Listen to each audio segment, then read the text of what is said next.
কংগ্ৰেছৰ আমি যদি সদ্য সমাপ্ত লোকসভা নিৰ্বাচনৰ যদি চাবলৈ যাওঁ তেতিয়াহ'লে দেখিবলৈ পাওঁ যে অসমত এতিয়া কংগ্ৰেছৰ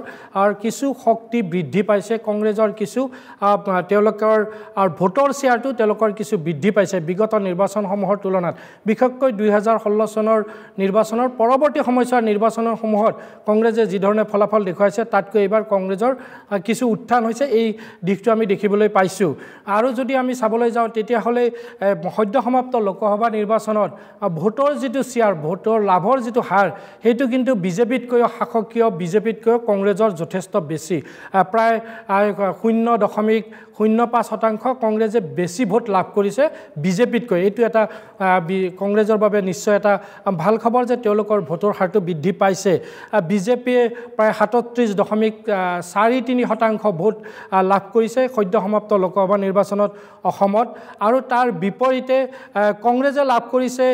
37.48% ভোট অৰ্থাৎ এই ভোটৰ যিটো হাৰ এই হাৰটো বিজেপিতকৈ কংগ্ৰেছৰ বেছি আমি এইটো এটা যথেষ্ট উত্থান কংগ্ৰেছৰ উত্থান হোৱা বুলি ক'ব লাগিব আৰু বিশেষকৈ উজনিৰ প্ৰেক্ষাপটত বিভিন্ন ধৰণৰ চৰ্চা হৈছে নামনিত কংগ্ৰেছৰ উত্থান হৈছে এইবাৰ ধুবুৰী লোকসভা সমষ্টিত বদৰুদ্দিন আজমলৰ নিচিনা এজন শক্তিশালী সাংসদ বা নেতাক সংখ্যালঘু নেতাক পৰাস্ত কৰি কংগ্ৰেছৰ ৰকিবুল হুছেইন জয় হৈছে আৰু দেখিবলৈ পোৱা গৈছে যে কোনো এটা বিধানসভা সমষ্টিতে ধুবুৰী লোকসভা সমষ্টিৰ অন্তৰ্গত কোনো এটা বিধানসভা সমষ্টিতে ইউডিএফ তেওঁলোকে প্ৰথম স্থান দখল কৰিবলৈ সক্ষম নহল অন্যান্য নগাঁও লোকসভা সমষ্টিৰ কথা যদি চাওঁ তাতো ইউডিএফে প্ৰাৰ্থী দিছিল তাতো যথেষ্ট শোচনীয়ভাৱে পৰাজয় হৈছে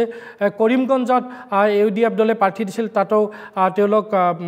পৰাজিত হৈছে আৰু নামনি অসমত বিশেষকৈ ধুবুৰী লোকসভা সমষ্টিৰ যিসমূহ সংখ্যালঘু অধ্যুষিত বিধানসভা সমষ্টি আছে তাত যথেষ্ট কংগ্ৰেছৰ উত্থান হৈছে গতিকে নামনিত এটা কথা স্পষ্ট যে নামনিত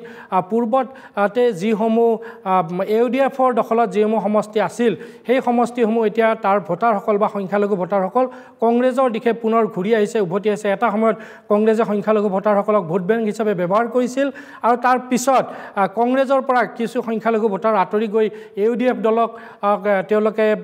ভোটদান কৰিছিল বিগত সময়ছোৱাত যাৰ ফলত ইউডিএফৰ উত্থান হৈছিল অসমৰ ৰাজনীতিত কিন্তু এইবাৰ যথেষ্ট বিপৰ্যয়ৰ সন্মুখীন হ'বলগীয়া হৈছে ইউডিএফ দল বদৰুদ্দিন আজমল পৰাজিত হৈছে ধুবুৰীত আৰু বাকী দুগৰাকী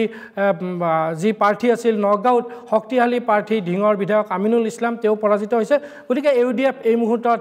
তেওঁলোকৰ যি বিপৰ্যয় সেই বিপৰ্যয় স্পষ্ট ৰূপত প্ৰতিফলিত হৈছে তাৰ বিপৰীতে কংগ্ৰেছৰ নামনি অসমত উত্থান হৈছে সংখ্যালঘু এলেকাত কংগ্ৰেছৰ উত্থান হৈছে এই কথাটো স্পষ্ট হৈ পৰিছে